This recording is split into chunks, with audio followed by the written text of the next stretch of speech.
الهدى ودين الحق ليظهره على الدين كله ولو كره المشركون. أشهد أن لا إله إلا الله وحده، أشهد أن محمدا عبده ورسوله.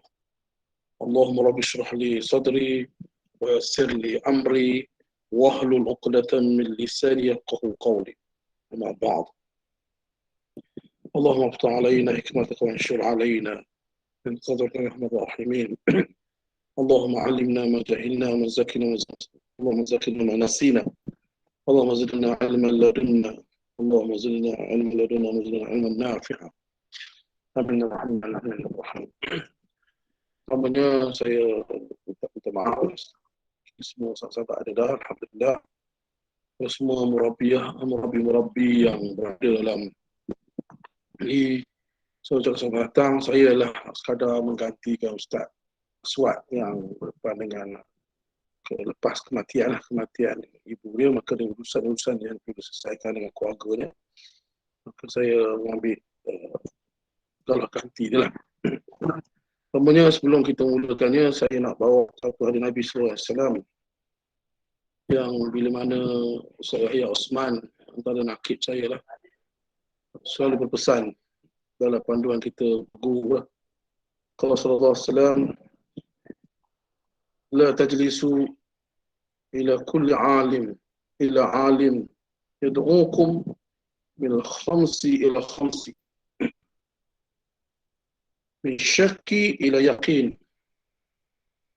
min kibri ila tawadhu', min al-adawah ila nasihah, wa min riya' ila al-ikhlas, wa min ghadbah ila zuhud.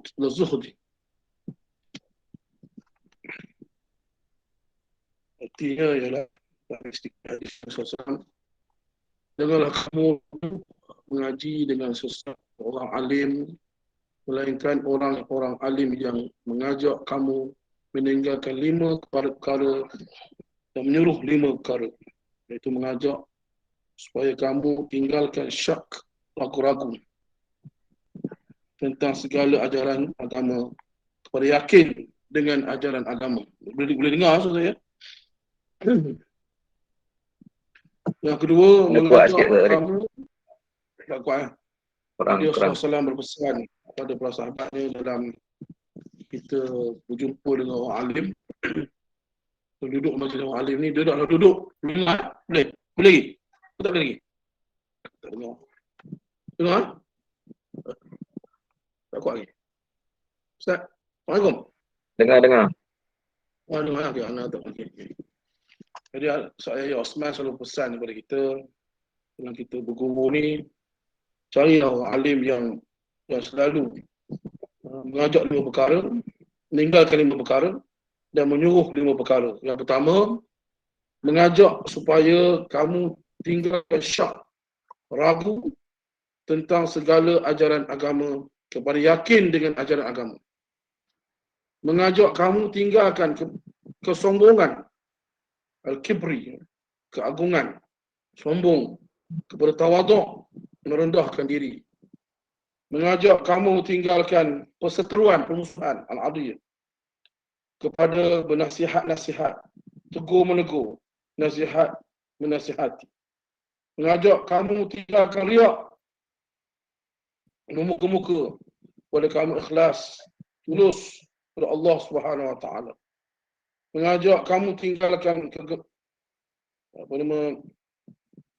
perasaan kegemaran, tamak, kegemaran kepada dunia, kepada zuhud, berpuasa hati dengan yang ada. Berpuasa hati dengan Jawi. Berpuas hati dengan apa yang ada. Jadi itulah antara nasihat Rasulullah SAW kepada para sahabat, orang yang menuntut ilmu, dan kita semua adalah menuntut ilmu lah. Dipanggil orang yang sedang belajar lah. Jadi alhamdulillah kita bertemu lagi dalam program Halaqah Murabi ni. Dan saya cuba sedaya upaya lah menyampaikan slide-slide yang diberikan. Jadi iaitu antara kewajipan nakib. Al-wajibat kata asal dia. Buku asalnya. Kadang-kadang Sa'labana tak salah saya. Betul ya? Bawa syok ni lagu tu dah betul. Jadi dalam bentuk PowerPoint sampaikan, insya-Allah kita mulakan yang mula. Insya-Allah kita mula next. Ustaz Samzi. Okey, antara kewajipan nakib yang pertama ni kita faham usrah adalah tulang belakang bagi pembinaan jemaah Islamiah. Ini benda yang mesti kita faham lah. Kerana kebanyakan aktiviti dakwah terhasil menerusi usrah. Ini mesti kita faham lah. Ini iaitu usrah juga sekolah yang melaksanakan operasi tarbiyah dan mulaan bagi melaksanakan peranan dakwah dalam masyarakat. Bila usrah ada, ini menjadi tunjang belakang pada sebuah gerakan dakwah. Sebelum adanya sekolah, ada semua ni, Rasulullah bawa usrah. Rumah Abi Al-Arqam. Rumah tu pula jauh pada kota Mekah kata kita. Di belakang bukit, sama ada bukit. Ini buat ragu juga ni, buat bukit apa? Ada bukit yang dinaki oleh apa namanya isteri Nabi Ibrahim tu. Bukit apa? Di rumah belakang pula, jauh ke tempat yang asal. Jadi dia nak bawa satu tunjang yang utama, asas utama. Rasulullah bina beberapa orang yang terlibat. Jadi bila kata tunjang belakang, maka belakang itu yang jadi tunjang itu adalah penerus. Dia bukanlah, kita ni tak adalah pemula lah. Rasulullah SAW juga dah meneruskan ajaran Rasul-Rasul yang bawa tauhid. Kita pula adalah penerus pada ajaran Nabi SAW. Kita dipanggil khilafah. Khilafiyah Nubuwiyah. Menggalang gantikan kerja Nabi. Itu benda yang kita buat. Sebab ini tujuan kita hidup dalam dunia ni. Sebab kita diberi amanah. Amanah ini ditolak oleh semua orang. Jadi amanah ini adalah amanah para Nabi, para Rasul, pada Adam AS. Disebut Ja'ilun fil ardi khalifah. Dan khalifah itu ialah gerak kerja dia dalam tafsir yang dibawa oleh Nabi, oleh Rasul, oleh sahabat semua. Kita baca semua tafsir. Makna khalifah ada dua amanah. Yang diberikan amanah oleh langit dan bumi. Semua tolak belaka. Gunung ganang tolak. Semua makhluk yang besar-besar tolak. Makhluk kecil-kecil tolak lah. Allah bagi makhluk besar. Pertama sekali langit. Lepas tu bumi. Lepas tu gunung ganang pula. Yang surah apa? Al-Ahzab kan ujung. Surah apa? Al-Ahzab. Dari surah yang ujung tu. Tolak. Soal tolak kan. Saya tak silap. Ujung tu disebut Innal aradal amanah kan. Allah tuatkan amanah kepada langit dan bumi. Amanah ini itu yang ada pada manusia. Sebab manusia dengan jin sama tujuan kejadiannya. Wa ma khalaqtul jin wal ins illa liya'budun. Tidak dijadikan jin dan manusia ini untuk menyembah Allah. Dan tujuan kejadian jin manusia serupa, tapi ada besar lagi yang menyebabkan berlaku satu krisis besar dunia ni, iaitu amal satu khilafah, iaitu menggalang ganti kerja Nabi. Apa kerja Nabi? Iqamatuddin. Hari satu din. Iqamatuddin, menjaga agama, menegakkan agama. Itulah kerja-kerja yang sama dengan jin juga. Dan malaikat rasa dia boleh buat benda ni. Dan lagi kerja lagi, yang ni yang kita beza dengan malaikat. Yang tadi semua makhluk tak terima belaka. Malaikat no. Tapi yang kedua ni, semua makhluk memang tak boleh buat lah. Malaikat pun tak boleh buat. Kerja yang kedua ini ialah asas duniawi. Satu duniawi. Mempolitikkan dunia dengan nya. Nya tadi merujuk pada agama yang kita tegak tadi. Politik tadi mesti sama dengan agama yang kita tegak tadi. Jadi amanah ni besar. Dan Rasulullah mulakan dengan usrah di rumah Al-Arqam bin Abi Arqam. Mula dengan 3 rahsia. Kita kata kita tidak rahsia tak. Rahsia kita dulu. Ya. Terus next. Dalam melaksanakan dakwah dalam masyarakat. Sebab dalam masyarakat ni, dakwahlah penggerak kepada menegakkan agama tadi. Menegakkan politik dunia. Dakwahlah penggeraknya. Sebab nak ajak manusia, tak boleh dengan ajak menggunakan perniagaan atau ajak dengan benda lain, dengan wang atau duit. Semua tu menjadi satu kesilapan. Walaupun nampak berkesan, tapi tak lama, tak kekal, tak dapat menyatukan manusia. Dengar, kalau kamu dapat umrah, semua harta di dunia pun tak mampu menyatu. Jadi usrahlah tulang belakang dalam melaksanakan dakwah ini. Ya. Jadi dalam melaksanakan dakwah mesti ada usrah. Dia tak boleh buat main. Kepada sekarang ada isu kali kata ada gerakan Islam kutuk gerakan yang suruh bawa dakwah oleh masjid ni. Tidak. Bukan maknanya salah, tak salah. Betul. Tapi dakwah itu mesti memulakan dengan usrah. Dan barulah kita boleh ajak dengan orang lain. Kalau tanpa usrah, sebab dia dalam konteks wal takum minkum ummatun yad'un ila khair wa ya'muruna bil ma'ruf wa yanhauna 'anil munkar. Yang pertama mesti ada satu kumpulan. Itu yang pertama. Kemudian kumpulan tersebut menggerakkan. Dia gerak. Wa takum minkum ummatun yad'una, bergerak seramai-ramai kan. Dia fa'il mudhari' kan. Secara ramai-ramai.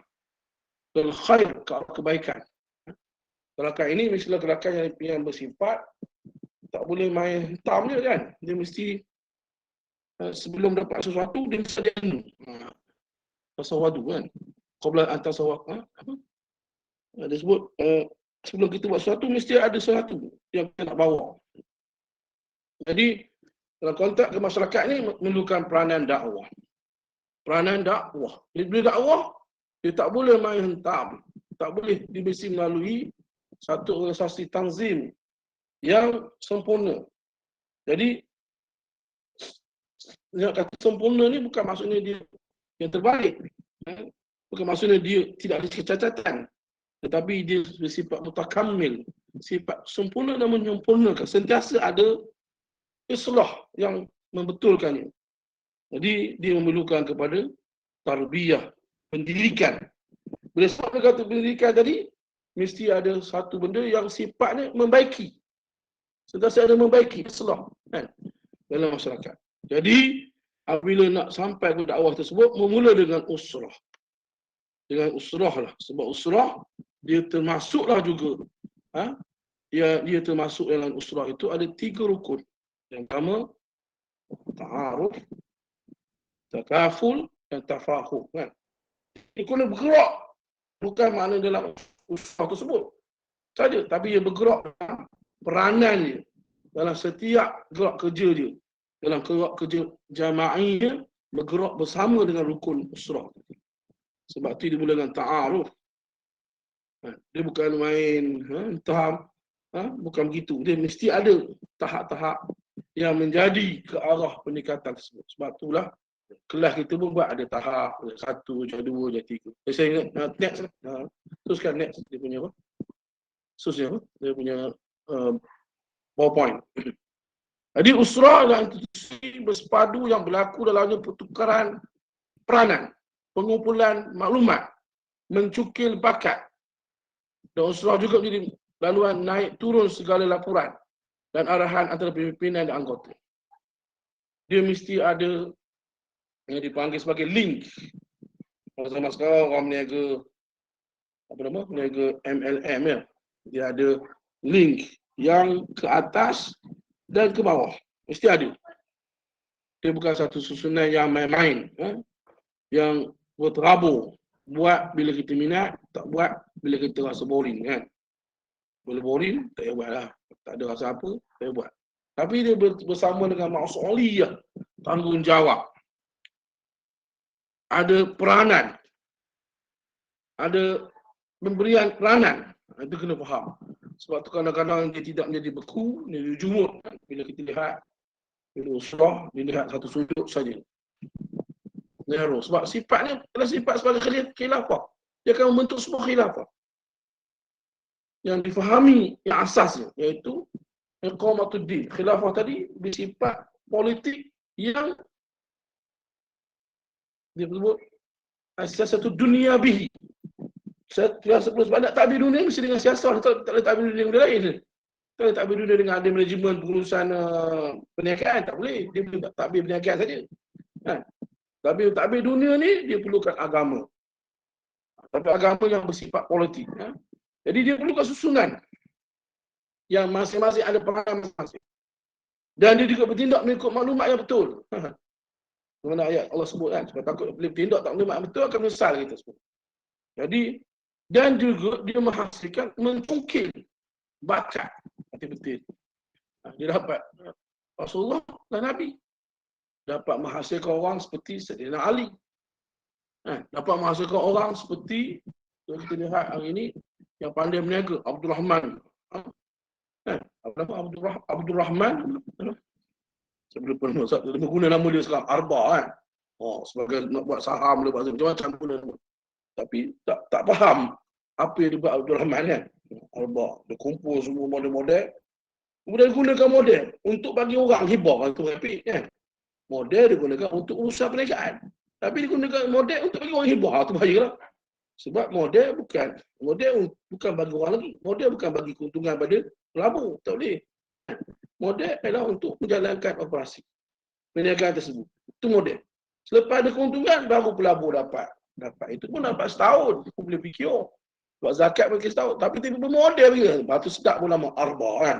Abdul Rahman kan. Nama sahabat Nabi. Tapi tak memahami apa yang dijalankan oleh Abdul Rahman tadi. Perniagaan yang ada produk. Contohnya dia buat susu. Nanti ada produk. Susu apa-apa. Daging sebenarnya. Dia ada produk. Produk itu difahami. Supaya orang boleh faham penggunaan dia. Dan dia boleh jual kan. Waktu baik pula. Dan dia boleh mampu membina sebuah upaya perniagaan dia sendiri. Dengan ada produk, ada barang yang dia nak sampaikan. Jadi, dalam konteks ini, dia boleh cungkil bakat orang. Kalau dia pahlawan, dia mencungkil dia seorang pahlawan. Kalau dia seorang tukang, dia cungkil tukang. Perangai ini mesti dia asal sebagai tauhid. Dalam mengenal Allah Subhanahu Wa Taala. Dalam dipanggil Rabban. Mesti. Jadi di sana ada anggota dan ada pimpinan. Kan? Biasanya yang awal, pembentukan awal, ulangan awal, pimpinan lah biasanya. Walaupun tak semua jadi pimpinan. Yang pembentukan awal biasanya pimpinan. Selepas itu pun boleh. Tapi biasanya awal jadi pimpinan lah. Kalau ni konteks di sekolah, konfai lah. Pimpinan lah. Sejak awal kita dah bentuk, pegang dia. Lepas kita boleh pergi ke next, next, okay. Antara kewajipan wakil lagi ialah kejayaan mengurus usrah dan melaksanakan program yang ditetapkan akan membawa ke arah memaju dan menyelesaikan segala matlamat Arab. Sama ada jangka pendek atau jangka panjang. Apa juga kejayaan usrah akan menjadi cerminan kejayaan dalam pembinaan dan persiapan jemaah dari segi pengurusan dan pentarbiahannya. Kejayaan yang dilihat, yang boleh dinilai ialah kejayaan mengurus usrah. Daripada pengurusan usrah tadi, maka menghasilkan program yang ditetapkan. Dan program yang ditetapkan itu mesti ada matlamat. Dia mesti ada, dipanggil management by objective. Dia mesti ada objektif program buat tu. Untuk nak dapat tahap ta'aruf yang pertama, maka dia ada program pengenalan. Program suai kenal, beri nama, dan dia mesti dalam konteks nak capai ta'aruf. Dan akan membawa ke arah maju. Dan lebih penting daripada itu ialah realisasikan matlamat harakah. Harakah jangka pendek, iaitu kita berjaya menjadikan dia seorang ahli usrah, tarbiyah. Jangka panjang, mungkin jadi seorang pimpinan yang membawa matlamat khilaf sampai kepada maksud yang sebenar yang kita nak Allah mahukan. Sebab malaikat sendiri melihat bahawa manusia tak mampu buat benda ni. Sebab dia lihat manusia bunuh. Manusia ada benda lain yang dia nampak. Matlamatnya mudah. Khilafah kan. Tapi malaikat tak nampak manusia dengan sebab ada benda tadi tu. Memang ada tercapai matlamat tadi. Mereka tak nampak itu. Tapi iblis pula lain pula. Dia merasakan dia pula hina. Kalau dia lihat dia, apa bezanya? Bahkan dia lebih mulia, buat dia api pula. Maka berlakulah satu makhluk Allah yang menjadi Daripada seorang yang baik, jadi kufur kerana adanya kita dan peranan kita di atas dunia ni yang dia tak setuju pula. Kan? Kerana Allah suruh sujud. Semua tadi. Manusia ada semua sifat ni. Sifat yang paling kuat yang ada manusia ialah yang Allah sebut surah Al-Insan. Betul tak? Kan? Inna khalaqnal insana min nutfatin amsajin nabtalihi waj'alna sami'an basira. Inna hadainahu sabila imma syakira wa imma kafura. Iaitu manusia Allah jadi kepada air mani laki perempuan bercampur ni, dia akhirnya tercipta daripada pemandangan sebagai input dia mata, telinga, menggunakan telinga, sami'an wa basira. Kenapa nak bagi hidayah? Bagi jalan. Inna hadainahu sabila. Jalan. Jalan tak apa? Jalan yang tidak ada pada malaikat. Malaikat tak ada benda ni. Jalan untuk imma syakira wa imma kafur. Manusia ada free will. Kebebasan memilih. Yang ini tidak ada pada malaikat. Yang tak boleh dilaksanakan. Jin ada, tapi keadaan dia tak sesuai untuk sebagai manusia. Sebab tu Allah sebut dalam akhirnya, ayat dalam jawab soalan malaikat, surah Al-Baqarah tu Allah sebut, aku lebih mengetahui dari kamu, a'lamu bima kuntum la ta'lamun, kan? Maka mereka bersebut dalam selepas menyaksikan ilmu Adam AS, melihat bagaimana Adam boleh buat pemilihan, boleh buat perklasifikasian, boleh buat penelitian dalam bahasa panjang lah, kan? Penangan nama-nama asma. Kalau nak beri nama kan senang. Bila beri nama, maknanya dia beri sifat. Sebab benda ni tak ada pada malaikat. Bila kita bagi nama pada orang, maknanya kita memberi sifat pada dia. Kan? Ada karakteristik dia. Ada benda yang jadi khusus pada dia. Dia nama.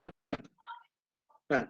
Sebab tu bila ahli sains, bila mengkaji biologi semua ni, maka mereka melihat sifat-sifat benda tu bagi nama.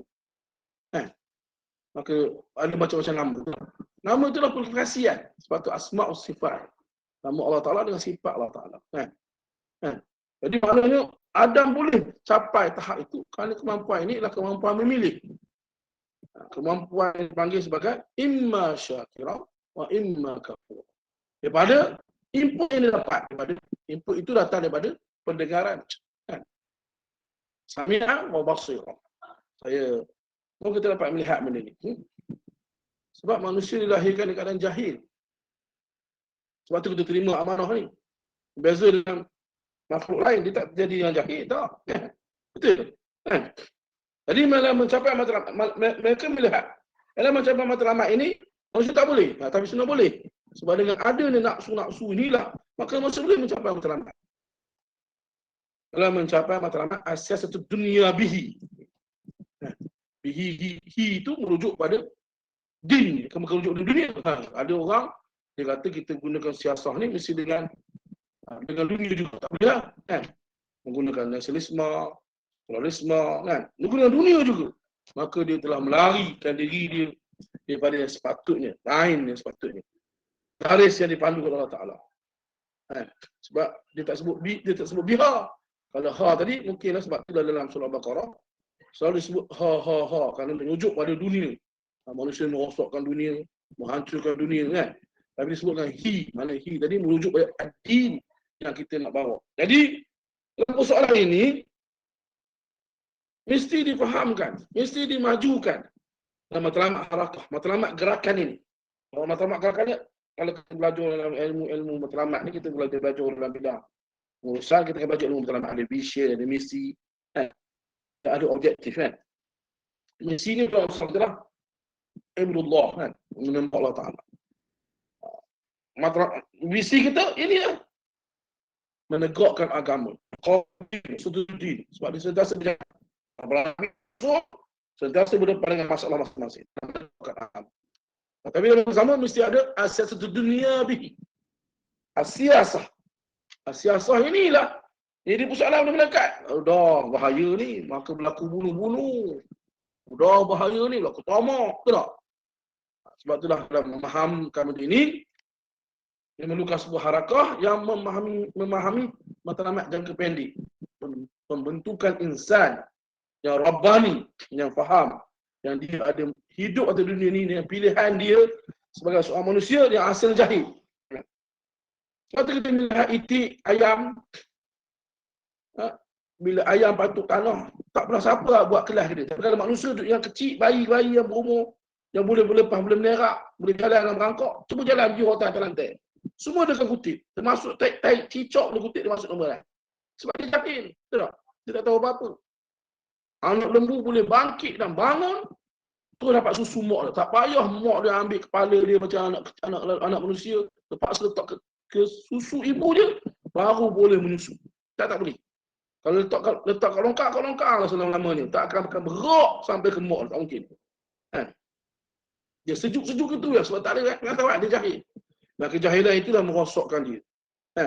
Sehingga bila dia meneroka dunia, dia kadang-kadang merosakkan dia. Sebab itulah kita perlukan ke arah yang boleh mencerminkan kejayaan dalam pembinaan dan persiapan jemaah dari segi pengurusan dan penterbiahan. Jadi, semua ini mesti dalam objektif ini. Bagi manajemen baik objektif, MO, manajemen baik objektif, MBO, mesti manajemen baik objektif. Saya dalam bidang pengurusan, saya dalam bidang bukan dalam bidang agama, tapi kita mesti faham dalam konteks ini, dalam memahami asas supaya kita boleh memahami supaya apa tujuan kita usrah. Baru usrah tak beku. Tidak jumuk lah. Dia akan bergerak dalam lingkungan kuasaan dia je lah. Tapi ini semua dah jauh lah. Tapi mesti ada peranan seorang murabbi yang memahami tarbiyah ini. Bahawa dia bukan sekadar membentuk seorang ustaz, tapi dia membentuk orang yang akan memimpin, membentuk orang serta bentuk. Nabi membentuk orang berniaga, lebih faham Islam. Orang yang berjuang, berperang, faham Islam. Sehingga dia boleh bentuk Khalid al-Walid yang ganas, Umar al-Khattab yang ganas, yang hebat, bertumbuk, boleh digunakan untuk Islam. Dalam peranan dan objektif ini. Karakteristik dia, bentuk dia, tak serupa, tak ada masalah. Muka dia, cara dia, cakap dia, cuma diindahkan dengan akhlak yang mulia itu saja. Dalam borderline, pahala dan dosa. Haram dan halal, borderline. Tapi gerakan orang itu tak ada, lembut itu tak ada. Masing-masing kehendak, masing-masing karakteristik sebagai manusia. Orang psikologi bukan faham ini. Jadi cukup ini minta slide yang lain pula.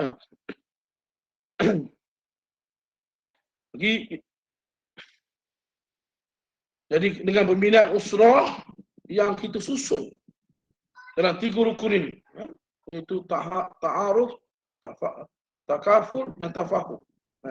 Saya ingat murabbi faham apa itu ta'aruf dan susunan ini. Maka ia menjadi teguh kekuatan ini. Dan dia dapat membentuk. Dia bukan mandul. Dia sentiasa akan membuahkan kumpulan yang baru pula. Tapi mungkinlah dalam konteks sekolah kita, yang 3 lah start. Kita bentuk rakib yang selepas kita melihat pemerhatian kita lihat ni mestilah guru yang bersama lah yang seorang guru dia kita boleh tanzim yang ada dalam sekolah tersebut lah. Nasihat-nasihat badar ni, badar tu ketua, nasihat badar ketua, panggil guru lain yang bersama dalam usrah ni supaya mereka melihat guru yang faham dalam usrah untuk terlibat sejak dulu lagi. Mereka melihat akan pembinaan nakib dengan sistemnya yang kita bina sendiri, yang kita faham dalam sistem Rasulullah SAW. Bila Rasulullah nak menawan Madinah, kita dah faham. Ada orang faham, ada orang boleh tahu Islam tegak dengan pedang. Memang ada skalanya betul Islam tegak dengan pedang. Tapi kita faham betul-betul. Kalau tak faham siasah, masalah. Sebab siasah ini terdiri daripada amanah siasah, amanah politik. Dia adalah satu pembinaan kepada tata pimpinan, susunan organisasi. Dia mesti bersifat mendapat sokongan dan dukungan ketua dan pengikut. Ini politik. Dan mesti difahami secara umum ni. Tak terlibat dengan politik, masalah besar. Jadi, bila Rasulullah nak tawan Madinah, Rasulullah tak menggunakan kekuatan. pedang dan sebagainya. Tapi semula kekuatan politik. Mengenai apa? Dengan adanya perjanjian. Nak buat perjanjian dengan orang, mesti ada isu dia. Isu dia, Khazraj dan Khazraj. Betul tak? Dia dah sudah bina orang, selantuklah 7 orang di sana. Selesaikan masalah Khazraj. 7 orang pula panggil lagi 10 orang lagi. Dah 70 orang datang pula. Betul tak? Saya sampai baca kisah perjanjian Aqabah. Dan akhirnya, mereka bersetuju untuk melantik Rasulullah ketua. Nampak? Tanpa guna kekuatan senjata sikit apa pun. Melawan politik dengan Abdullah Badawi. Astagfirullah. Abdullah Ubay saja. Betul tak? Dapat tuan-tuan dapat lihat tadi. Dan akhirnya Rasulullah membina piagam yang hebat. Rasulullah tidak menggunakan kekuatan. Sebab ketika itu, patutnya Rasulullah buat demonstrasi dekat Mekah. Betul tak? Walaupun ada demonstrasi. Dia menyebabkan Abu Bakar kena pukul. Kan? Tetapi Rasulullah tak buat. Ada sahabat buat. Menyatakan la ilaha illallah. Keliling Mekah. Dan ada pula Quraisy. Tidak ketika itu, dah sehinggalah. Tapi Rasulullah buat, minta tolong bebaskan. Apa nama? Hamba-hamba. Kan? Rasulullah berhijrah. Yang pertama, iaitu hijrah ke apa nama? Dia tak terima oleh rakyat kaum tersebut. Kan? Balik. Kan? Yang kedua, hijrah sebagai sahabat pergi ke Yaman. Kajian Islam, kajian Kristian. Yang di situ ada akidah Islam. Mereka sama-sama agama tauhid ketika itu. Cuma, so tak pergi sana. Kenapa? Kerana so tak dapat kuasa politik di sana. Dia faham. Tapi so pergi ke Madinah, ada kuasa. Yang dia bersetuju ada ni kekuatan usrah kan. Pergi sesaja ke 7 orang tu. Mesti berlaku sana ada istibak hukum. Berlakunya apa ni? Bila tanya apa dia kalau nak buat, maka berlaku istibak hukum, berlaku usul fiqh. Kan? Bagaimana berhukum mengikut Al-Quran, hadis. Kalau tak ada macam-macam, siapa tahu? Mungkin sejarah ni, dengan belajar ilmu syariah. Kan? Jadi di sana juga mereka buat usrah supaya dapat balik orang dengan 10, setiap orang 10, 70 orang pula berbai'ah lagi. Sehinggalah mencapai cukup syarat, ramai penyokong dan semua dah mendukung Rasulullah SAW, baru Rasulullah berhijrah ke Madinah. Dan menukar nama Yasrib ke Madinah. Yang lebih awal lagi, kalau kita Injil, nama dia apa? Lupa ni. Kita Injil sebut tu. Sebab tu Yahudi banyak berhijrah di Madinah. Kerana mereka menunggu Nabi yang baru kan. Mereka buka kita Injil tempat. Dan sejarah hijrah ni disebut dalam kita Injil juga.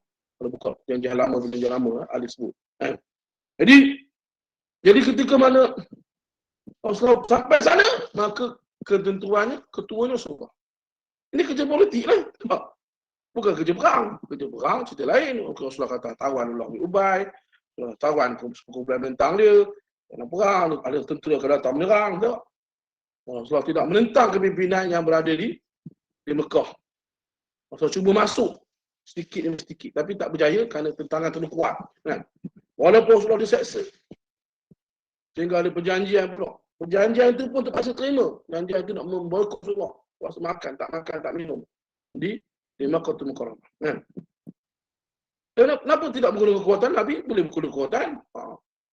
Nabi boleh berdoa sebab Nabi kita boleh doa boleh hantar sekali. Habis mampu semua. Abu Lahab ke Abu Jahal ke semua tu boleh hancur senang. Sebab Nabi boleh keluar hijrah, Nabi boleh kan dikumpulkan semua orang nak bunuh dia. Dia boleh batal begitu saja dengan doa. Yang sudah kali itu bisa. Dan tak rasa menerima perjalanan yang jauh, susah dan payah. Kan? Sebelum itu Tuan Rasul mengumpul secara rahsia. Berjumpa bai'ah. Secara rahsia. Membentuk manusia. Madinah. Yang akhirnya akan dipanggil golongan Ansar. Dan golongan Nabi SAW bagi Muhajirin. Kan? Dan golongan Khaus dan Khazraj dan aman damai. Selesai isu politik di sana. Ya. Itu antara faktor bagaimana Rasulullah SAW dapat menguasai penduduk setempatan dan penduduk tempatan menyokong mereka. Bukan tak hebat juga orang Madinah, orang di Mekah.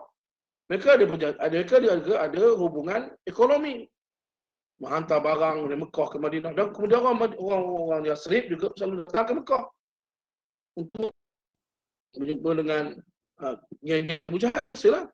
Tetapi akhirnya macam mana mereka tertarik ke Islam? Inilah peranan yang dibawa oleh usrah Rasulullah SAW. Ini panggil satu sistem yang efektif. Yang boleh semua dapat apa yang Rasulullah nak bagi, dan apa yang menerima juga dapat semua. Jadi dia sebut sini, dia mesti ada sistem. Dia kan boleh terabur dan boleh buat main-main tanpa ada perancangan. Dan sukar tumbangkan. Penggagalan orang-orang Madinah buat datang sini ke Mekah. Bagaimana orang Yasrib datang ke Mekah. The people of Sila, kata dia. The people of Sila. Jadi kalau kita buka perjanjian lama, dalam Kin ni pernah tajuk surah, saya lupa tajuk surah dia. The people of Sila. People of Sila ni merujuk pada people Madinah. Orang Madinah yang menyambut Rasulullah SAW dengan menyokong dan mendokong dia supaya jadi ketua di Madinah. Baru terbina sebuah negara. Baru Rasulullah buat perang sebab terbina negara. Dia tak pergi meletup ke Abu Jahal yang rumah ke, buat bom tutup rumah dia kan susah. Boleh buat. Sahabat-sahabat Rasulullah sanggup buat macam-macam kalau ikut. Kalau saya tidak nak rampas kuasa senang ya. Ambil terus, tak payah guna politik. Terus letak bom rumah Abu Jahal kan. Letup lah, susah apa kan. Tapi tak buat bom lah, buat macam lain lah. Racun ke, bagi racun ke tu, pemimpin macam tu ke. Bukan sikit ni kerja jahat kota Mekah, betul tak? Mereka seksa. Tapi Rasulullah gunakan sistem yang ada ketika itu. Sistem jahiliah. Bila dia seksa Bilal bin Rabah, Rasulullah gunakan Abu Bakar, pergi beli Bilal bin Rabah. Gunakan sistem jahiliah untuk menyelesaikan sahabat Rasulullah. Kenapa tak guna pedang kan? Seksa ni. Ini tak boleh, ini zalim, ini mungkar. Betul tak? Maka kita perlu lawan. Untuk mereka. Kita mesti hancurkan mereka. Tapi Rasulullah gunakan sistem mereka dengan sabar. Selama lebih 13 tahun lamanya. Membentuk akidah Islam. Rasulullah. Ada tetok balik. Umar boleh tumbuk. Siapa seksa kawan-kawan. Tapi tak tumbuk kalau seksa orang alim. Abu Bakar tak ke? Mereka perang menang sampai mereka berperang menang sampai ke Parsi. Jangan main-main.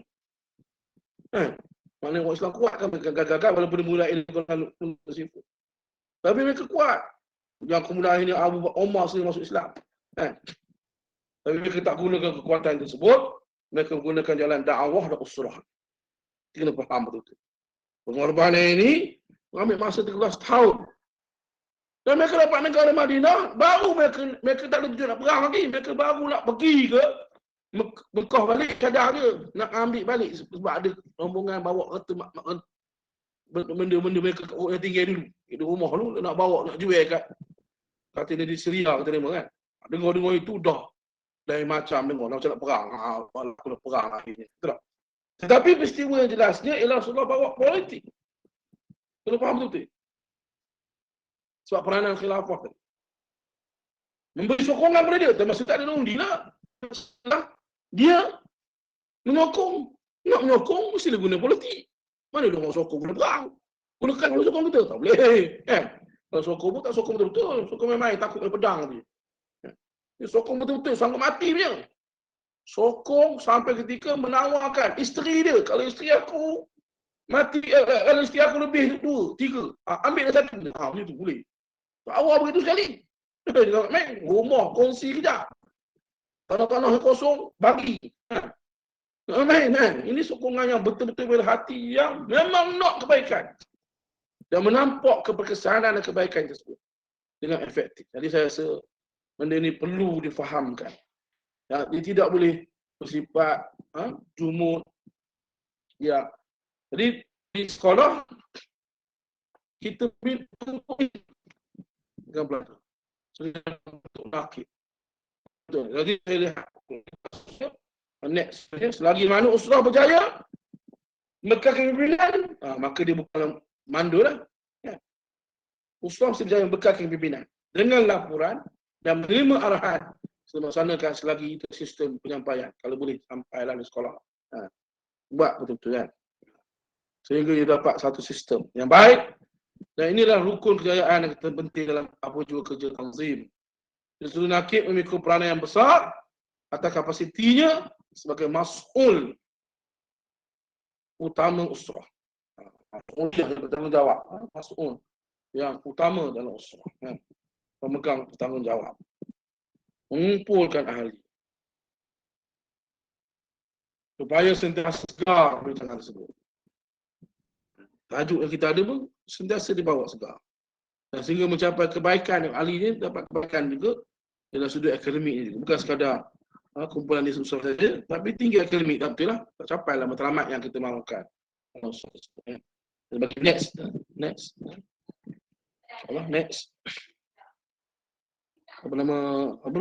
dia punya. Okay. Jadi nakib adalah murabi anggota usrah. Dan ini dalam kalangan nakib ada usrah juga lah. Murabinya kita lah. Nakib adalah murabi kalangan usrah dia. Kita pula nakib bagi murabi usrah lah. Mula nakib kita. Kan? Dia mesti ada susunan yang berkembang ke bawah. Yang atas ni cikgu lah. Guru-guru penasihat badar. Yang sama-sama membantu badar. Badar buat kerja dengan bersama-sama ustaz-ustaz yang ada lah. Sebab dalam konteks sekolah, dalam badar tu sendiri, dalam bawah HEM, ada ustaz-ustaz, ada pula makdis kan, ada pula sumber-sumber kewangan untuk dakwah kan. Boleh digunakan betul-betul dalam sungguh-sungguh kan. Dalam layanan dan pekerti. Nakib juga adalah guru yang menjalankan tugas mengajar saudaranya dalam fiqh Islam, dalam seni dakwah. Ada satu seni kan. Bagaimana kita menarik mereka supaya mereka rasa bertanggungjawab dalam kerja mereka. Ada matlamat yang mereka perlu sampaikan. Nak difaham oleh laki-laki. Dan laki-laki nak faham oleh anak buah dia, dia kata satu, dan dua. Mungkin laki-laki tadi akan jadi alumni pula. Dia pula akan jadi membantu kita dalam menggerakkan usrah kan. Kalau mereka ada kemampuan, mereka akan balik ke sekolah balik, kita dapat bentuk mereka. Mereka akan balik ke sekolah kita balik. Jadi, tugas dalam membentuk fikrah ni, membentuk peribadi ni, menampakkan mereka lain daripada pelajar-pelajar yang lain. Kan? Tapi mereka tak asing di golongan ilmu, golongan orang tengok, tak campur orang. Mereka dalam melihat sebagai kelainan itu, kerana mereka dapat dilihat, dihormati, dan dia dipengaruh. Mereka bukan terikut pengaruh orang, tapi orang terikut pengaruh mereka. Sebagaimana golongan pelajar kumpulan yang lain yang kita dapat lihat boleh mempengaruhi budaya-budaya tertentu. Kan? Kita dapat lihat, mereka boleh dapat mempengaruhi budaya-budaya tertentu dalam sekolah tersebut. Kalau mereka tak ada buat apa terlambat pun, tapi kita ada remaja, pemuda yang berada dalam sekolah tersebut yang boleh membentuk kawan-kawan lain pula ikut dia. Tidak dilihat sebagai pembodik kan pada guru-guru, tapi dilihat sebagai orang yang menjadi wakil pada pelajar, mewakili pihak pelajar, mewakili anak buahnya, dan dia menjadi orang yang bersama dengan pelajar. Tetapi dia dapat membentuk rakan-rakannya ke arah menghormati guru. Kan? Dan orang lain tak nampak dia sebagai pembodik guru. Kadang-kadang terbentuk dia pengawal. Tapi kalangan persepsi orang yang pada klinik dia pengawal, boleh lah boleh cikgu. Boleh cikgu pengawal. Dia dah bentuk gitu.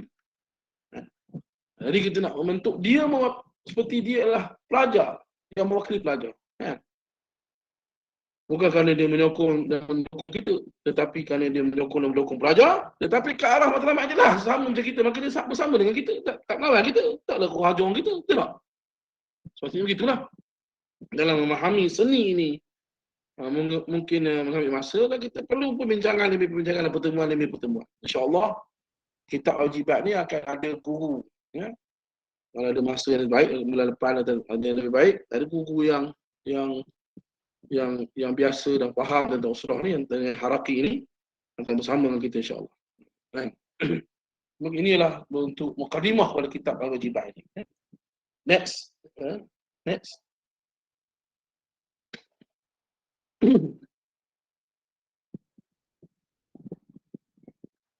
Dalam masa sama saya sebut tadi kan, mengambil peranan serupa ikhwah ni terhadap masuk atasannya. Dia nakib, dia murid dan juga askar. Ukhuwah ni, persaudaraannya dalam masuk atasannya. Dia tak dilihat sebagai pembodik, Tapi dilihat sebagai orang yang rapat dengan cikgu ni, sebagai dialah wakil kita. Kan? Semua dalam kelas, ada kala kita tak faham. Tapi ada kalangan pelajar kita ni, kawan-kawan kita ni tanya, lega kita rasa. Sebab kita boleh dapat faedah dari soalan yang dia tanya tadi. Betul tak? Kan? Tanya kita semua. Tapi ada kawan tanya pula. Jadi perangai itu disetujui oleh kawan-kawan lain. Kan? Kadang. Kan? Dalam menerusi operasi give and take inilah jamaah di satu binaan yang padu. Ya. Memang adanya perasaan dia sebagai seorang yang penyelesai masalah. Kalau pada rakan-rakannya, pada anak usrah ni pula lagi banyak. Maka sifat membuli, sifat dendam daripada orang atas ke bawah tak ada wujud lah. Betul tak? Tak dulu, aku dulu kena buli. Aku pun nak buli orang ni. Aku dulu abang-abang suruh aku ikut je. Dia tak rasa gitu. Dia rasa Allah kasih sayang. Dan dia rasa tanggungjawab dia menjaga yang bawah. Dan yang atas pula tanggungjawab rasa sayang pada abang yang dilihat sebagai nakib ini, membentuk dia. Sebab ada abang-abang lain akan melihat, bukan melihat individu lain sepatutnya. Sepatutnya melihat sebagai individu sama-sama sebagai pelajar juga. Dan tidak dilihat sebagai satu sifat individu lain, elit apa tidak kan. Tapi dilihat sebagai kumpulan yang sama. Seperti dia. Yang sama-sama nak menegakkan dalam hatinya dan jiwanya dalam matlamat yang kita bawa tadi. Matlamat Islam, matlamat mencorokkan sekolah agama. Dalam peranan ini, dia terbentuk lahirnya sebagai yad'una khair wa ya'muru bil ma'ruf wa yanhau 'anil munkar. Apabila menunjuk kebaikan ini disebut yad'una khair 2 kali. Yad'una khair wa ya'muru bil ma'ruf. Kenapa disebut 2 kali? Cuma faham dia. Sebab nakik-nakik yang kita bentuk ni juga, ala bolehnya jadi pegawai ke tak? Dia menegakkan kuasa juga. Betul tak? Wa ma'ruf ni, dia tak tertekak dengan apa kuasa. Betul tak? Dia mengajak kebaikan dalam usrah, menunjukkan kebaikan dan kemuliaan dalam dia bersedekah, dalam dia memberi kebaikan. Sedekah termasuklah buat baik dengan kawan, itu maksud sedekah tu kan? Dia orang yang mesra, dia boleh dirakan sebaya, dia boleh mendengar cerita kawan dia ataupun anak-anak nak buat dalam usrah, bukan sebaya, bukan sesama lelaki lah, dalam usrah lelaki tu kan? Betul tak? Jadi dia dapat membentuk ini. Oleh kerana kita yang buat kerja. Tapi yang paling besar sebenarnya Allah takdirkanlah. Sebab kita ni mampu buat apa yang zahir je lah. Dan usaha ni Allah. Tapi ikut mana Allah tengok amal. Allah tak tengok apa yang Allah tengok amal. Allah tak tengok apa yang kita, yang Allah tengok apa yang kita buat. Apa yang kita cuba capai. Dan selalu sentiasa mengislahkan. Tidak, kita akan terasa perasaan dan kita rasa kita berjaya.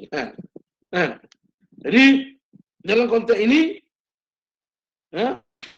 dia ada give and take lah. Kalau sekolah kita ada buat program anak angkat, itu untuk profile lah. Untuk mencapai ilmu yang sepadu kan.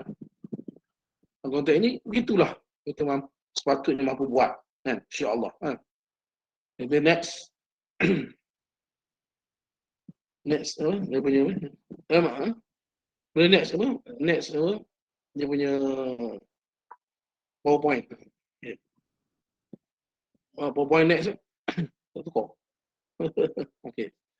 Betul 100 inilah. Dalam usrah, nakib mestilah memahami sejumlah kaedah dalam mengurus usrah dan cepat mempraktik dan menjayakannya setelah mengkaji tentangnya. Yang pertama, tazkirah, mengingat. Ini memang kita lah adalah pengingat. Ta'alim, mengajar. Yang kedua, yang pertama tazkirah, yang kedua tazkir, mengingat.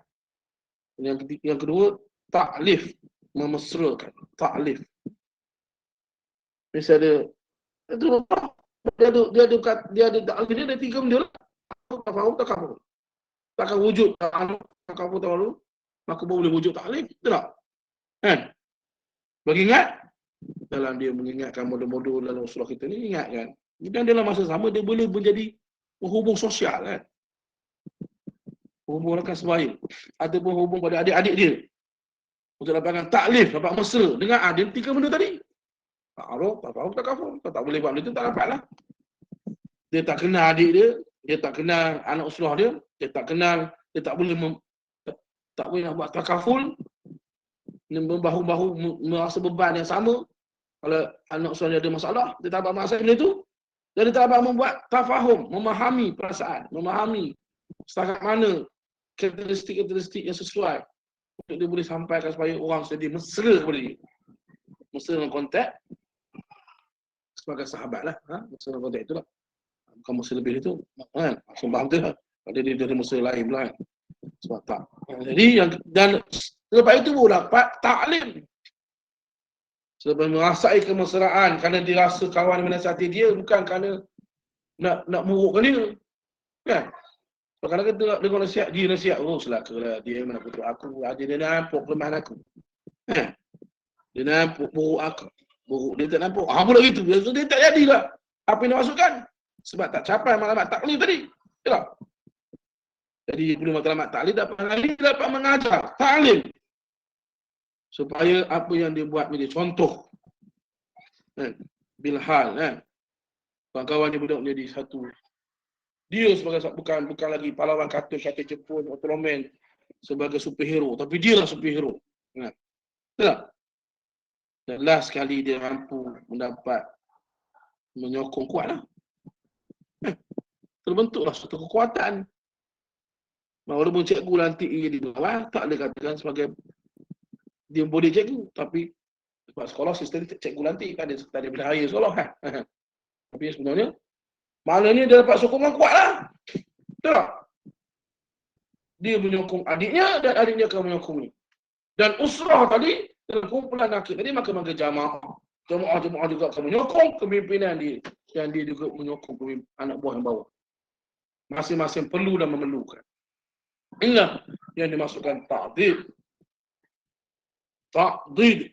Ini dapat nyokong kuat. Ingat, habis tadi, this next lah. Kita pun suatu sejam ya. Kemudian bila dapat sokongan kuat, maka adalah tahrik. Ada kereta, mobil kata Indonesia, ada gerakan. Kalau dia seorang, angga seorang. Bahkan orang bawah dia pun tak sokong dia pun buat kerja seorang-seorang. Lama pening gitu. Tapi proses ini mesti dilalui. Proses taklif, taklim dan tahdid kan. Kemudian bila dia dapat satu gerakan, maka dia mula merancang. Dia mula mula memajukan. Bila ada tatawir, mana memajukan, semua ni dalam fi'il mudhari' kan. Dalam isim tatawir, memajukan. Sokongan dan dokongan yang kuat ini sentiasa kemas dalam surah lah. Sekali pertemuan dia jadi cas. Semua jadi cas. Mana kekuatan ini akhirnya membentuk dia buat perancangan. Dalam kepada Badar, dia bagi satu persatuan besar Badar lah. Dan Badar ni pula kena faham betul. Mesti bawa hem. Bukan bawa kolkelum, bawa hem. Kena ingat itu. Bila bawa hem, semua pelajar menjadi ahli Badar. Kita senang lah. Tapi mungkin sekolah biasa kita dapat ni. Kalau kita bawa benda ni, kita akan dapat secara otomatik, satu itu jadi kuat lah. Kan? Tapi tak apalah. Kemudian akhirnya dapat penilaian. Nilai semula. Dinilai. Pembinaan ni dalam kita rancang, sama ada diterima oleh masyarakat sekolah tersebut atau mendapat juwihan orang ramai. Ataupun menerima macam Nabi Nuh. Orang kutuk lagi kan. Ikut tak ada. Tengoklah keadaan. Tapi biasanya sunatullah kalau kita buatnya dengan baik, kita susun dan kita buat dengan ikhlas, insya-Allah. Dan ada next point. Teruskan. Hello. Assalamualaikum. Teruskan. Dan yang ke-9 dan dengan hasil rancangan dia, hasil dan pembentukan yang kuat dan selalu menilai, akhirnya dia dapat menyampaikan, dan kemudian akhirnya dia mencatik. Ini macam contoh kajian research lah, kajian tindakan lah. Di hujung balik, catik balik. Kemudian buat lagi kajian, pusing balik belakang kan. Kita baca cara seorang guru kan, betul? Kan? Tindakan research, kajian tindakan kan. Dan last kali yang ke-10 lah, tadwin kan, yang mencatatkan. Catat, sebab ada Rasulullah SAW, setiap kali dia bergerak, dia sentiasa mencatat. Dan sekarang 10 suku saya rasa cukup lah. Setakat ini cuma saya nak sampaikan pesan lah. Dalam kita pesanan kepada nakib-nakib usrah. Ini saya bawa saya Osman lah. Saya cukup setakat ni.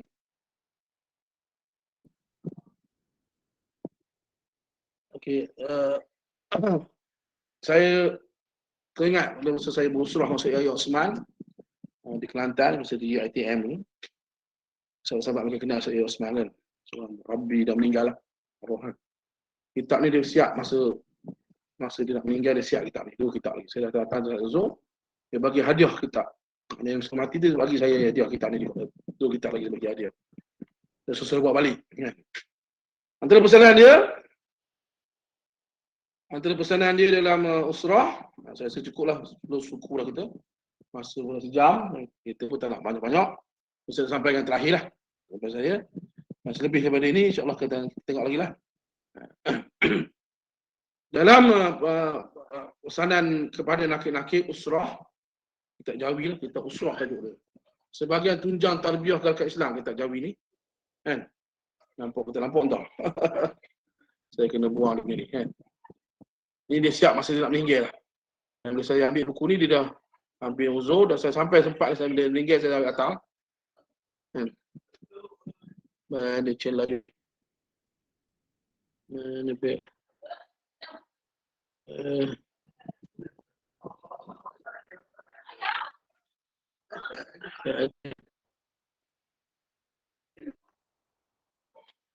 Okey. Saya bengkel orang tadi. Okey, kitab ni lah. Usrah sebagai tunjang tarbiyah ke Islam, dakwah wajib bagi seseorang mukmin, dia kata. Dia tak wajib. Pesanan dia kepada nakib, yang pertama, usrah dan tarbiyah insya-Allah akan berjaya sekiranya nakib-nakib usrah benar-benar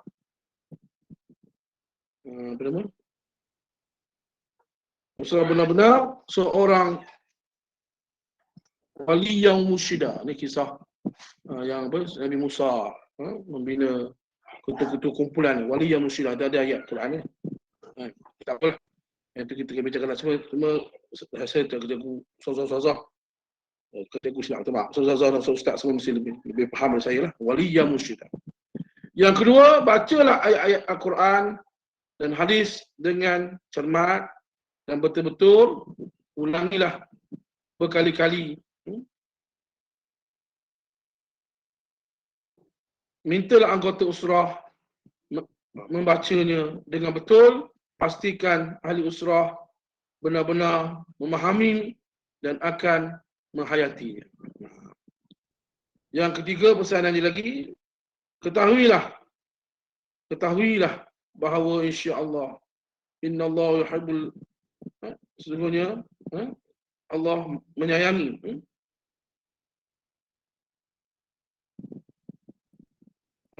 orang yang tawabin, yang bertaubat, wa yuhibbul mutahhirin, orang yang selalu bersuci. Marilah bertaubat daripada segala dosa-dosa dan mengisi balasan Allah dan menginsafi balasan Allah, mengingati balasan Allah kepada mukmin ialah syurga, mengingati dan mengimpikan, mengimpikan balasan Allah kepada mukmin ialah syurga, insya-Allah. Penulis saya Osman, seorang pensyarah daripada pengajian Islam di Lampuri. Jadi saya cukup sekarang ni. Wabillahi taufiq wal hidayah. Wassalamualaikum warahmatullahi wabarakatuh. Saya serah kembali kepada, ataupun kita nak buat bincangan, terserah. Ada fungsi ke tadi? Tak ada fungsi dia. Tak ada. Ada nak soal ke nak bincang ke bila? Atau kita stop tu ke apa? Dia sejam kan? Lebih. Ya, ada apa-apa nak ni ya? Ke ada nak tanya dalam ni kumpulan apa boleh?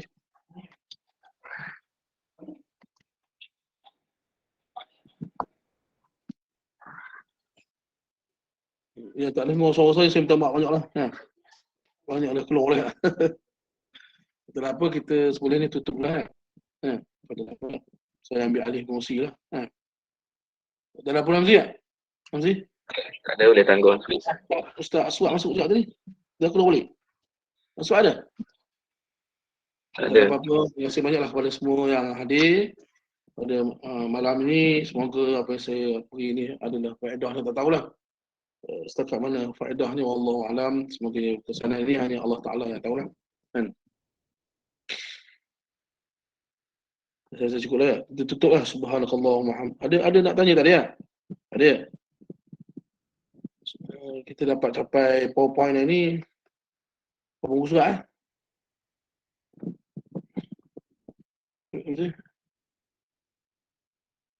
sampailah 11 muka surat ya. Dia ada 16, 17, 19, 20. Bila tentang ta'alif tadi, selepas itulah sama dia bila ambil tengoklah. Ta'alif dan semua tu lah yang sebut 10 perkara tadi lah. Kita mencapai matlamat tadi insyaAllah.